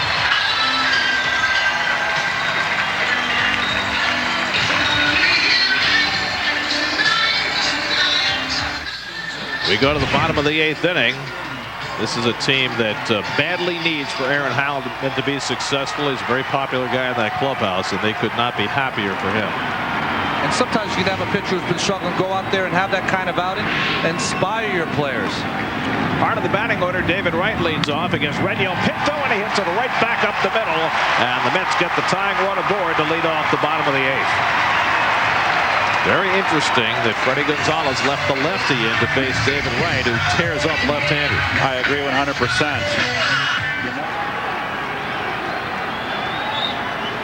And Beltran lines it right to Cantu, and Wright gets back. Let me tell you something about Carlos. It's gotten to the point now that I've not seen someone hit balls hard, line drives at people like Carlos has hit this year. He has hit in such tough luck. Now, Willie Randolph has his left-handed bats available, but he's sticking with easily. Grounds one slowly to third. In comes Cantu, and he makes the play to first in time as Wright moves up to second, carrying the tying run. Well, the Mets caught a break there. Not hit hard enough to get the lead runner. The right fielder, Fernando And Tatis. likewise, Willie's going to stick with Fernando Tatis. He's got Chavez, Delgado, and Snyder sitting in the dugout, all left-handed bats, with the right-hander Lindstrom now on the mound, but he's going to stick with his irregulars who won the game for him last night. It's time to get out of your seats and scream, "Let's go Mets! Let's go Mets!" Remember that the Marlins closer, Kevin Gregg, is also a right-hander. We'll probably see him in the ninth if the Marlins keep the lead. With the lower part of the order perhaps coming up, and maybe that's what he's saving those lefties for. So here's Tatis, 0 for 2 and a sac fly tonight. Swing and a miss at the 99-mile-an-hour fastball. I'm telling you, Ronnie, upstairs, this kid, that is an electric fastball. What an arm. He's got a little Goose Gossage in the way he comes at you. He's just got to run that stuff upstairs. Tatis, a low ball hitter. Lindstrom, a late developer, and the Mets kind of gave up on him, and you're seeing the kind of talent he has. 0-1 to Tatis. That just missed. 1-1. You can just hear the pop of the glove. This is a big man, and he's just getting everything behind that fastball. As the Troy Percival grimace. Yes. Be crazy to throw a breaking ball. 1-1 to Tatis. Tying run at second. Slider in tight. It goes off the mid of Rebello, but no advance. I think that was a strike. Yeah, it was right down the middle. Full home plate umpire Rob Drake. Well, it's because Rebello boxed it. Gosh, he did box it. That's inside corner. I think Rebello thought it was going to break side, and it just went straight down. Got some cheddar cheese right now. 2-1 to Tatis. Swing and a miss at the fastball at 98. 2-2. You know, we see a lot of guys throw, but just look at the violence of the legs, the arm whip, the recoil almost pushes him back off the mound. And that ball is just disappearing as it comes to the plate. He can't mess around here with Tatis. He's throwing 2 fastballs by him. He's got to throw one upstairs.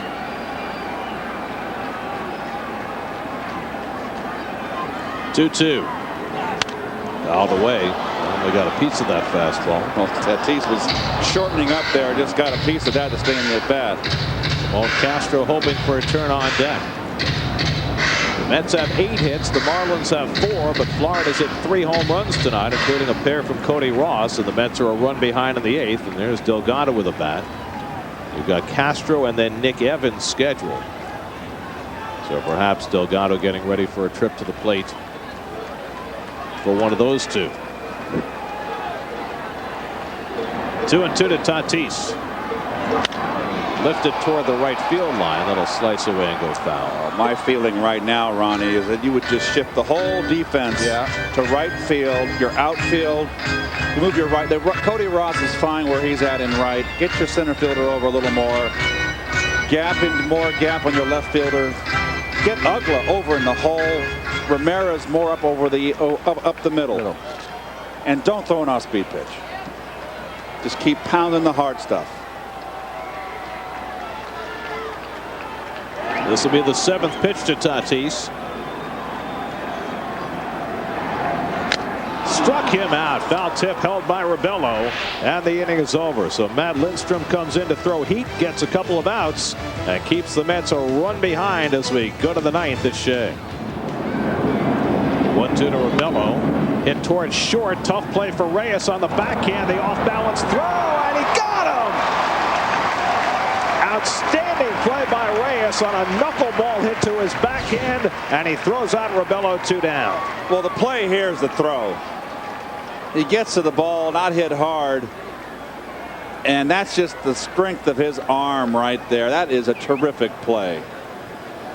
Center fielder, Very nice, Jose. See there, Damien Easley with a little cheat there at first base, a veteran move, and Aaron's fired up. Yeah, 5 up and 5 down. Yeah, I guess you get to a point where you get fed up with, hey, I've been bad, and you know what? No one's going to feel sorry for me. I'm going to have to get out of this. Well, the old Aaron Heilman has presented himself so far tonight. Here's Alfredo Amezaga, and he swings and misses at the changeup. 0-1. Amezaga 0 for 3.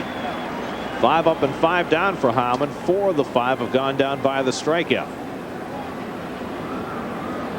That's bullpen has been perfect tonight. Mezigan takes ball 1. Scott Schoenweiss pitched a 1-2-3 7th. Heilmann struck out the side in the 8th and has gotten the first 2 here in the 9th. So at least the bullpen has given the Mets a chance. Mezigan lifts it to shallow left center. Beltran comes over, side retired. 6 up and 6 down for Aaron Heilmann. Now the Mets will try and beat Kevin Gregg in the bottom of the 9th, trailing 5-4.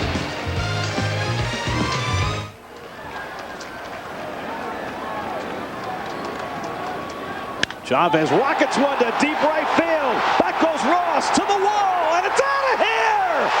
Endy Chavez ties the game with a pinch hit home run in the bottom of the 9th. And the Mets have drawn even at 5 and 5.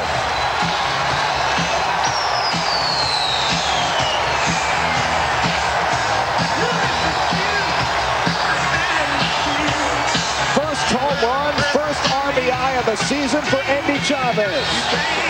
And it gets the Mets even.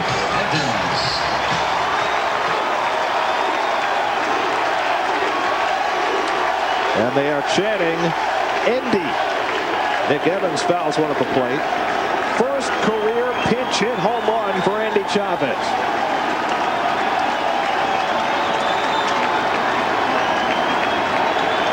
And he did it behind in the count 0-2. And the fans want a curtain call.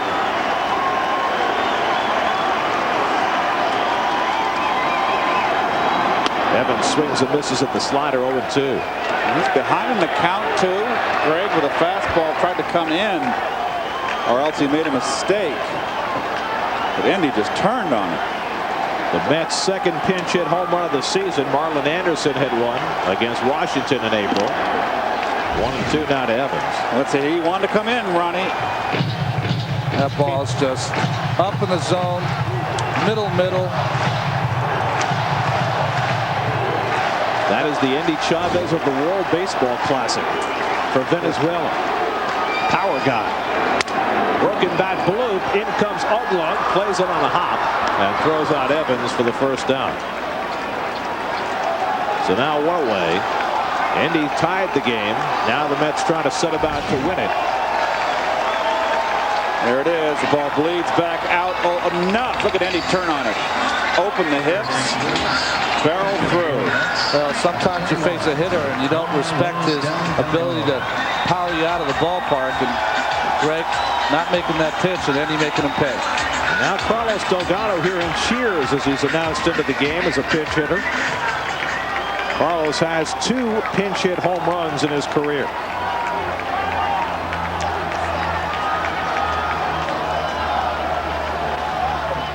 And he takes low and away from Gregg 1-0. Well, it always brings to my mind when I see a pitcher give up a 1-run lead, 1-run ball game, and Gene Tennis would always say, hey, I never called inside with a 1-run lead late in the game.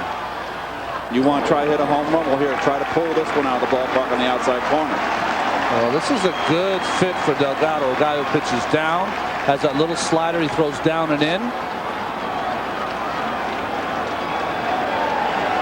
Gregg behind 2-0. And the slider in for a strike. Wow. 2-1. It's the best I've seen Gregg pitch. All last year when he pitched against us, he labored against the Mets. This is a good backdoor breaking ball. 2-0. Like his stuff. Look at that back. 1 now to Delgado. Jose Reyes, who's homered tonight, is on deck. Each team is at 3 home runs in this game. We're 5-5 in the last of the night. There'll be no one on the bench for Willie to pinch run for Delgado. 3-1. Swung and missed. If he gets on base. Unless he wanted to use a pitcher in that spot. That's true. Could use Santana. Well, he threw this ball by Carlos. It'll be interesting if Gregg repeats that pitch. I think you'd have to. 3-2 to Delgado. Ball 4. And the Mets have the potential winning one aboard with 1 out.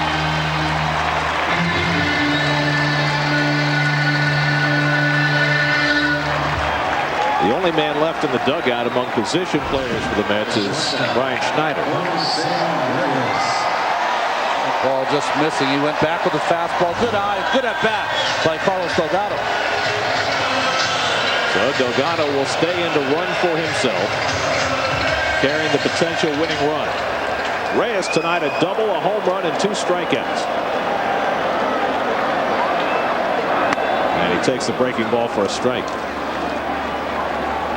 Think you'd ever cross Willie mind to pinch run Johan Santana? We know he can run. Billy Wagner getting set in case there's a 10th inning. Breaking ball popped up. Shallow center. Mexico's playing very deep, so Uggla has to go out to get it. And that's the second out. So Reyes pops up 2 away, and it's left to Luis Castillo. Second baseman, Luis Castillo. Castillo has homered and singled tonight, 2 for 4. The Mets led this game 2-0. 3-2, 3-1, 4-2. But then Cody Ross's 3-run homer in the 6th gave the Marlins the lead. It stayed that way until Chavez tied it with a pinch hit home run here in the 9th. And Castillo takes the fastball off the plate, 1-0. David Wright looming on deck. Kevin Gregg blowing a save for just the 2nd time this year. And he misses with the slider. 2-0 to Castillo. Good eye by Castillo. A sharp breaking curve right there. I've never seen Gregg have this kind of breaking ball before.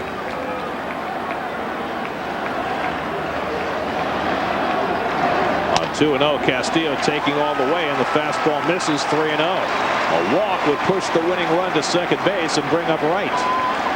So he's got to throw strikes here to Castillo, and you know Lou's going to take at least 1 and maybe 2. And he takes a strike. Now, we've seen Castillo take a lot of 3-1 pitches this year. Do it now. Do it now. Get right up at the plate.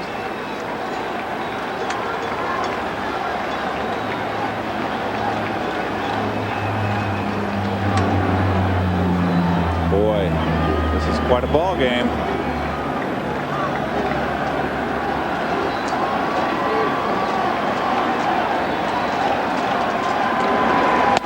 And he walked it. And so the winning run will stroll down to second base. Second walk of the inning issued by Kevin Gregg after he gave up the game-tying home run. And now he's got to deal with David Wright. Well, David has a chance here to be the hero. Now John Maine is going to come in and run for Carlos Delgado. So Willie didn't want to make the move with Carlos at first base, but now at second and carrying that potential winning run, they'll send out Maine to pinch run.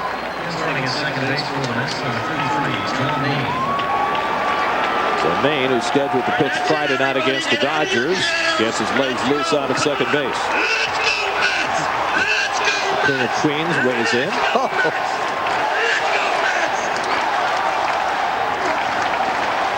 Mets' last walk-off win came April 29th against the Pirates. Wright takes the slider off the plate, 1-0. David 1 for 3 and a walk tonight. He's never had a hit against Kevin Gregg, 0 for 5. Jock Jones, not a great arm in left. Meziga, not a great arm in center. Ross, a pretty good arm in right field. Breaking ball bounced foul. 1-1 to Wright. So 2 sliders in a row to start him off. Kevin Gregg became a closer last year for the first time with Florida after spending his career before that as a setup man in Anaheim.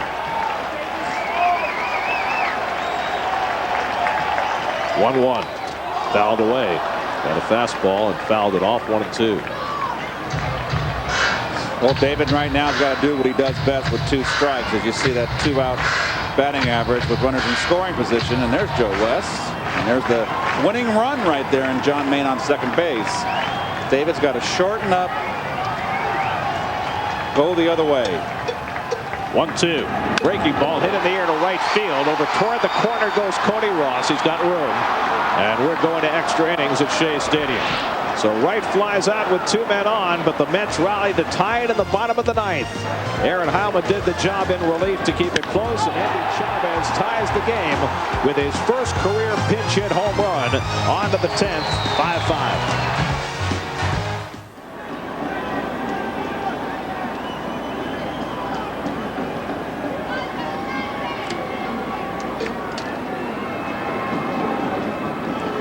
Struck him out. Second strikeout for Sanchez. That is 16 strikeouts tonight for Met pitchers. Well, the relievers have learned something from the first few innings. 2 breaking balls from Perez. Ross hit for home runs, long home runs. They've now gone after him with the hard stuff. So 18 in a row retired by Met pitchers. And here's Mike Rabello, who homered back in the 3rd for the first Florida run. He hit that as a right-hand batter, batting lefty here against Sanchez. And he lifts it to left field. Endy Chavez is there, and quickly there are 2 out. So 5 up and 5 down for Sanchez. The Mets bullpen has been absolutely brilliant. Now Amezaga, who's gone 0 for 4 tonight. Alfredo Amezaga.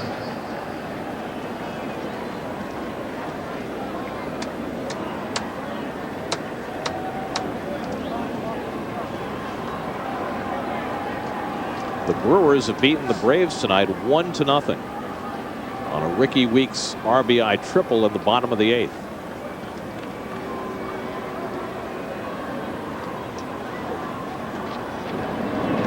Meziga thinks about a bunt, and Sanchez, who got buzzed trying to bunt in the last inning, sends one inside. I'll tell you what I like too, that 92 mile an hour on that radar gun, and take that. I think he's feeling a little life tonight. I like this competitive fire here. Swing and a foul tip. 93.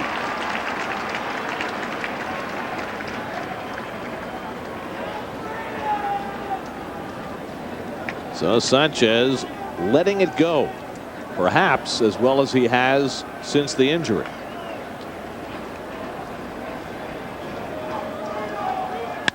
Hit in the air to deep right field, back toward the wall. That ball is out of here. Alfredo Amezaga with his first home run of the season after getting knocked down earlier in the at-bat. Amezaga gives the Marlins a 12th inning lead at 6-5 Florida. Wow, that is a bolt from the blue.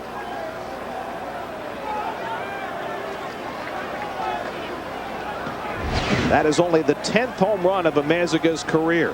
Fastball wanted to come in. Same mistake that Greg made to Endy. Same spot. I saw that off the bat. I did not think it was going to be a home run. I did not myself, Ron. So after 19 consecutive Marlins were retired, Amezaga with 2 out in the 12th, homers to give Florida the lead. And now Mike Jacobs pinch hitting for the pitcher, Logan Kensing. So it looks like Justin Miller will come on and pitch the bottom of the 12th.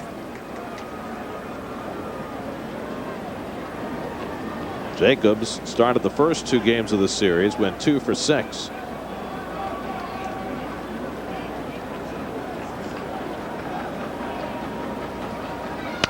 Check swing roller, and in comes David Wright to field it. That ends the inning as easily puts the tag on Jacobs. But Amezaga, after 19 straight Marlins were retired, has given Florida the lead. The Mets have the big bats coming up in the bottom of the 12th, down 1. 3-0 to Wright, and he walked him. So Miller walked Wright on 4 pitches, and the Mets have the tying run aboard, leading off the bottom of the 12th. Well, nothing to add there, Ronnie. That's a no-no. He showed Mark Wiley. That's why he has gray hair. Something you just cannot do. Cardinal sin, but pitching an inning when you're trying to save the ball game as opposed to the middle game, a little different. Well, Beltran might be thinking that Miller might try and groove one on the first pitch. A blast could win it. Right back to the bag. One thing you know, Beltran's not up there to sacrifice, but Cantu is playing at third base as if he's going to. But he's got to respect that, because Beltran, with too many Carloses, dropped the bunt the other night. First pitch, slider low and inside. I think you can't swing. You got to make this kid throw a strike.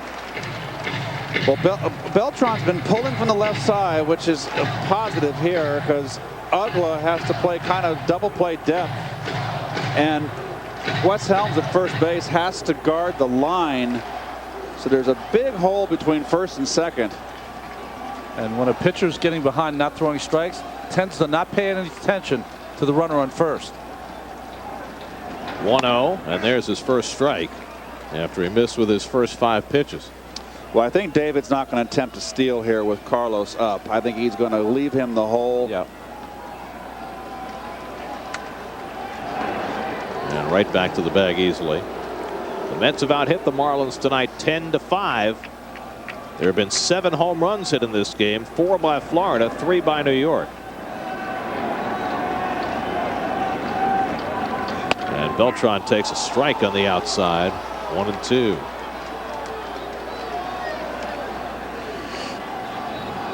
Carlos Muniz, who was just called up a couple of days ago with Matt Wise going on the disabled list. He's up in the bullpen. Right, the tying run at first with nobody out. And Beltran bounces one foul. Well, he barely hung in there. Well, this is nice just to get a piece of that breaking ball from Miller.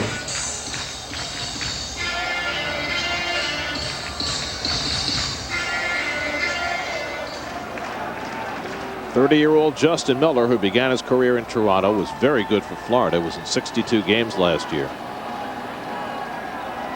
1-2, and he misses outside with a changeup. 2-2.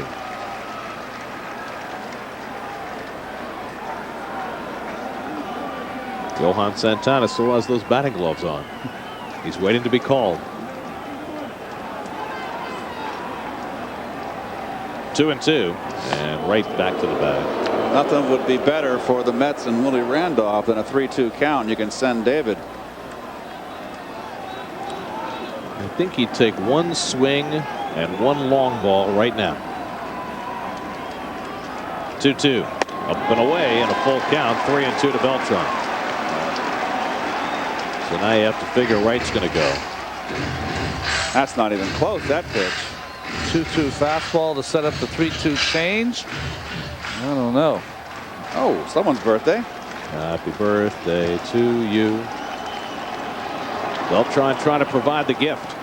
Right runs. Line drive, base hit to left center. Right around second on his way to third. Jones picks it up. Wright's going to be held at third by Sandy Alomar. And the Mets have the potential tying run at third base with nobody out. Fastball belt high. Good hitting by Carlos. I love Carlos going up to that left center field gap. The other way. The hole vacated by Ramirez covering the bag. And nice call to have Wright running. That opened up that hole. Well, Justin Miller has only himself to blame. Mark Wiley going out. For walking right lead off the inning with 4 straight pitches. And then going 3-2 after getting ahead on Beltran.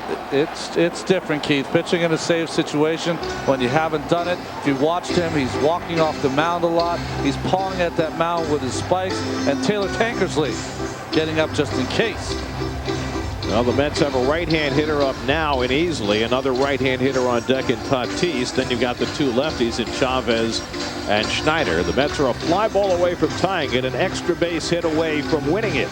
And would the Mets consider having Beltran try and swipe one here and get that winning run into scoring position? Well, that would be a beautiful thing if Carlos can get a break. Justin Miller, though, is not slow to the plate. He had a pretty quick move to the plate. It's just whether Rabello would throw down with Wright on third. Opposing base stealers are 2 for 2 this year with Miller on the mound. So here's Easley, who's 2 for 5 tonight. First and third and nobody out. And Easley lays off the slider in the dirt and no advance by either runner. Well, Rabello made like a cat. Not far away for David. David ready. And with Rabello pushing it forward, Beltran wasn't going to take a chance either.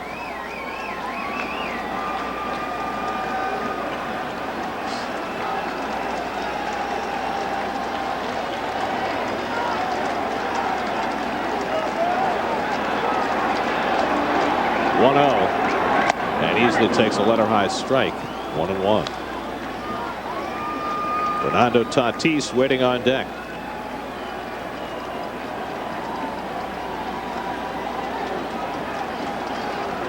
Miller, the 7th Florida pitcher of the night. Kevin Gregg, the closer, blew a save in the 9th. Miller trying to hang on by his fingernails in the 12th. And Easley swings and misses at the slider. 1-2. That's a good slider here. Right on that outside corner. It's also a pitch he uses to get that ground ball to try to pull that slider. Well, he's got to put the ball in play, even if it's a double play, just to get the tying run in.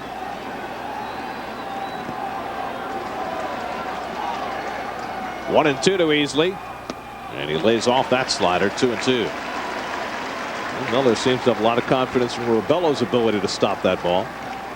He's thrown a couple in the dirt. But every time the slider from Miller, Rubello goes to his knees to make sure that he blocks that pitch. That opens it up for Beltran. If he decides to read that, can see the sign from Rubello and take off and steal a base. 2-2 now to Easley. Bouncing ball foul. The Mets have had some good at bats tonight. They've fought off some good pitches. They've situational hit well the last 2 days.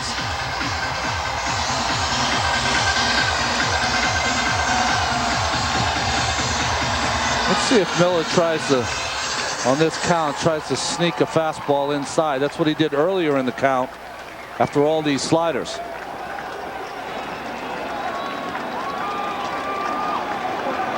Two. Struck him out. There's a huge strikeout for Justin Miller as Easley goes down for the first out of the inning. Well, that's his best pitch, Justin Miller. And after being a little wild here early in the inning, it seems like he's found that slider. Right fielder, Fernando Tatis. So now Fernando Tatis, who is 0 for 4, did have a sacrifice fly to drive in a run in the 4th, and the Mets at minimum need that from Tatis here in the 12th to get the game even. Well, let's see how they pitch Tatis. Miller throws hard, and Tatis hasn't been able to catch up to any cheddar today. Saying a slider, if it's over the plate, it's going to play right into his bat speed. And Beltran back. And I do believe now Beltran will try to steal if he gets a jump and he feels he can get it, he'll take it. Wants to run on a breaking ball from Miller, though.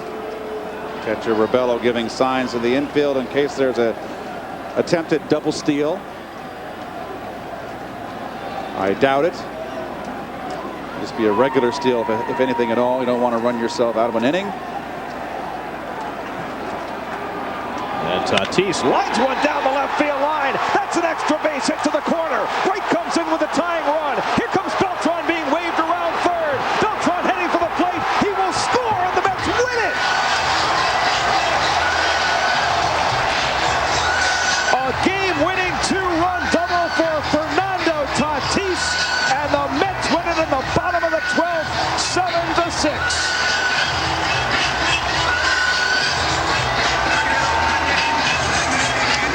And he can only hope that Fernando can get out alive.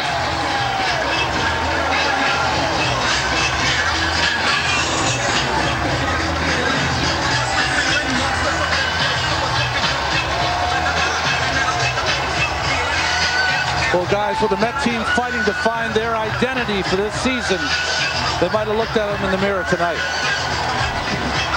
And for the second straight night, it's the irregulars that come through for New York. Chavez, the tying home run, and Tatis with the winning 2-run double in the 12th.